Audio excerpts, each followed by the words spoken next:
आज का वचन उत्पत्ति अध्याय 38 वचन 1 से 11 तक है। आइए हम साथ मिलकर पढ़ें। उन्हीं दिनों में ऐसा हुआ कि यहूदा अपने भाइयों के पास से चला गया और हीरा नामक एक अदुल्लामवासी पुरुष के पास डेरा किया।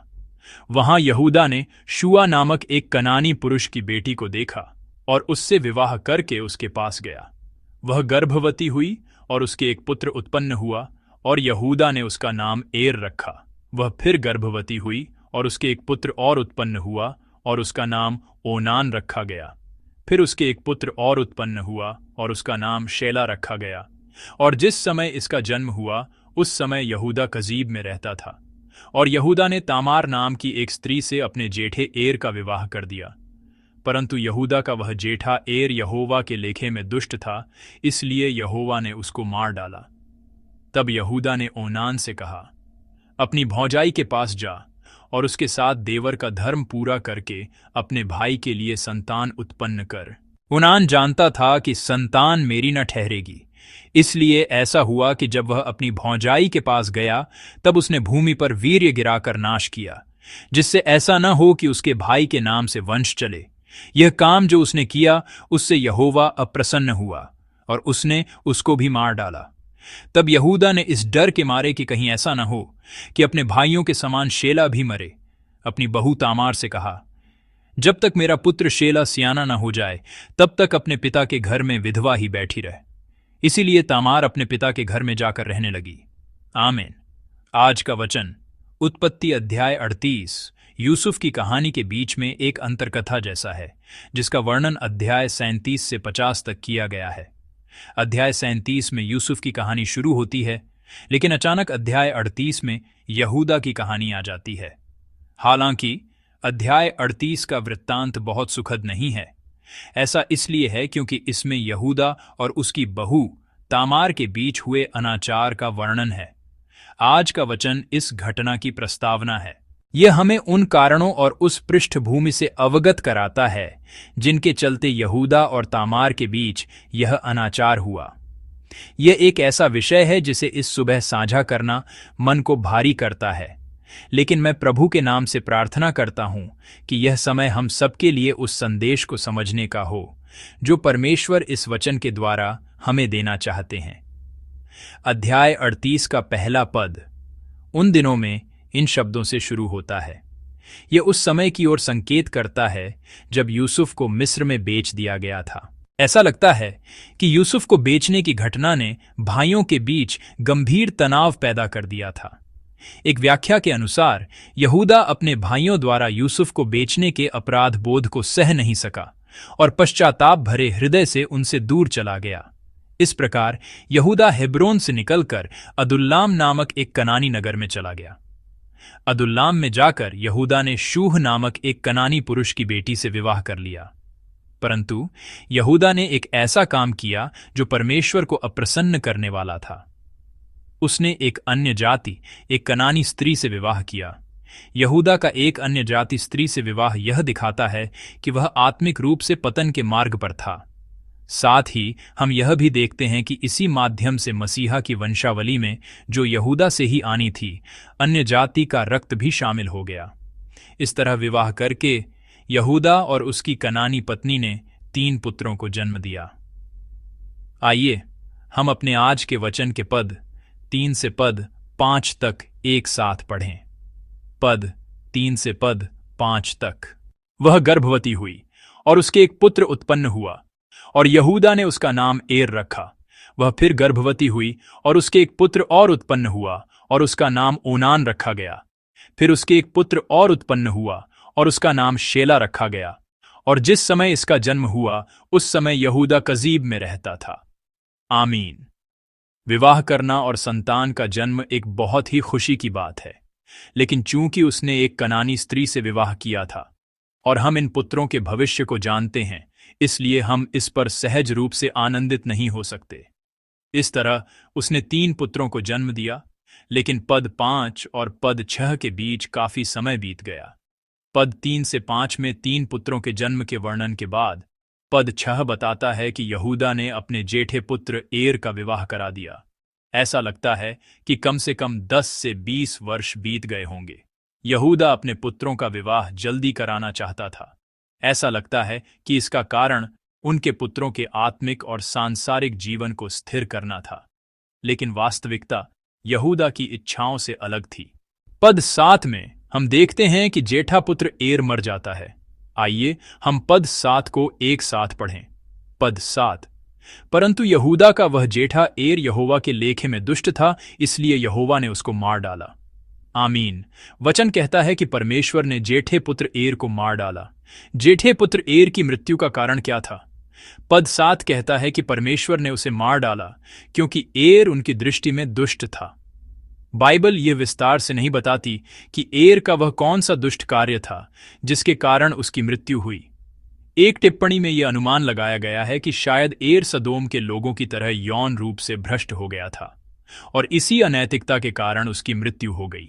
लेकिन यहां महत्वपूर्ण यह नहीं है कि एर किस तरह की दुष्टता के कारण मरा। महत्वपूर्ण यह है कि परमेश्वर दुष्टता से घृणा करते हैं।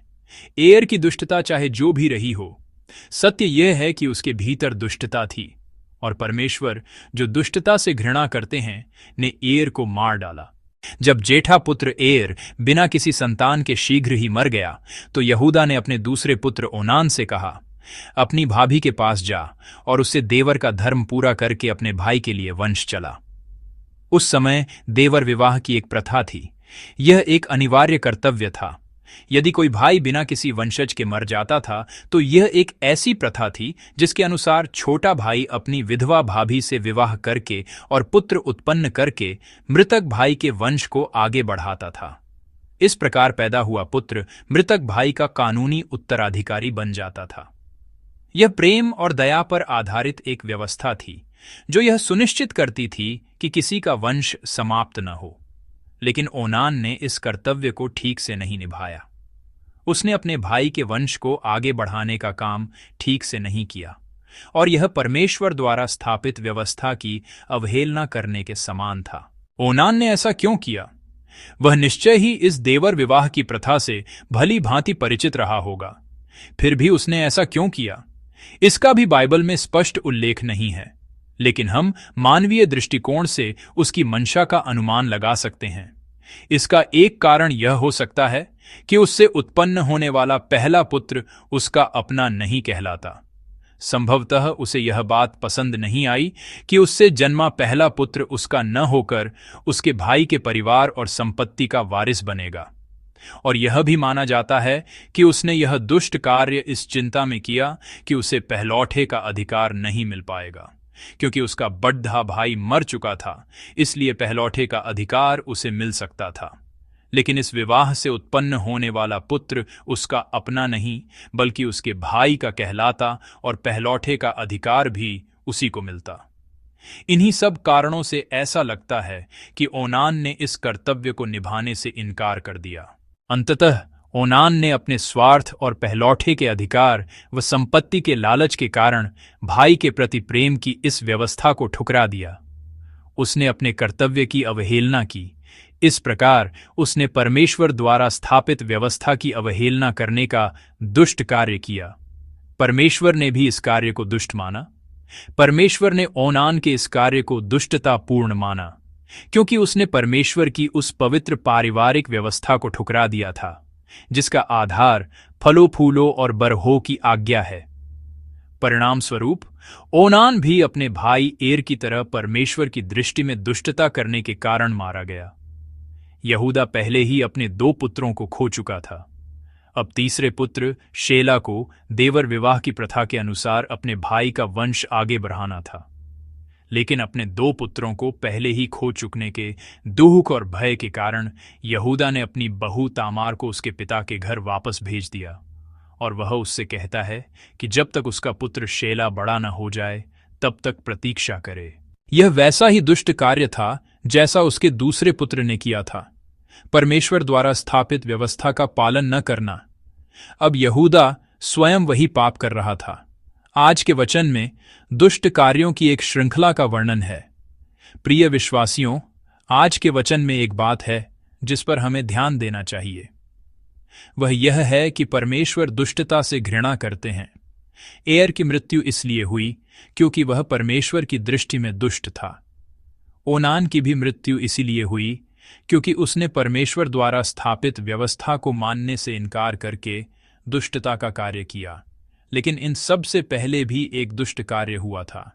वह यहूदा का दुष्ट कार्य था, जिसने एक कनानी स्त्री से विवाह करके अन्य जातियों से विवाह न करने की परमेश्वर की आज्ञा का उल्लंघन किया था।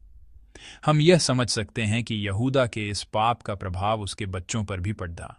इस प्रकार उत्पत्ति अध्याय 38 में वर्णित सभी पात्रों ने अपने अपने पाप और दुष्ट कर्म किए, और वचन यह दर्ज करता है कि वे इन्हीं कर्मों के कारण मारे गए। क्योंकि परमेश्वर इस पाप और दुष्टता से घृणा करते हैं, हमें भी इस पाप और दुष्टता से दूर रहना चाहिए। क्योंकि हम अपनी ताकत से इस दुष्टता पर विजय नहीं पा सकते हैं, इसलिए हमें और अधिक परमेश्वर पर निर्भर होकर जीवन जीना चाहिए। मुझे विश्वास है कि जब हम इस तरह परमेश्वर पर निर्भर रहेंगे तो परमेश्वर हमें थाम लेंगे और हमारे जीवन का मार्गदर्शन करेंगे। हमारे परमेश्वर ऐसे ही हैं, वही हैं जिन्होंने यहूदा को भी क्षमा कर दिया जिसने दुष्ट कर्म किए थे, और वही हैं जो उसे मसीहा का पूर्वज बनाते हैं। ऐसे हैं हमारे प्रेमी परमेश्वर। इसके अलावा हमारे परमेश्वर ही हैं जिन्होंने तामार, एक अन्य जाति स्त्री को भी यीशु की वंशावली में दर्ज होने दिया। मैं प्रार्थना करता हूं कि हम हमेशा याद रखें कि वही प्रेम और दया के परमेश्वर हैं, वही हमें सामर्थ्य देने वाले हमारे पिता हैं। इसके लिए सबसे पहले मैं प्रार्थना करता हूं कि हम पाप और दुष्टता से दूर रहें, और मैं प्रभु के नाम से आशीष देता हूं कि हम अपना संपूर्ण जीवन अपनी सामर्थ्य अर्थात परमेश्वर पर और अधिक निर्भर होकर जिए।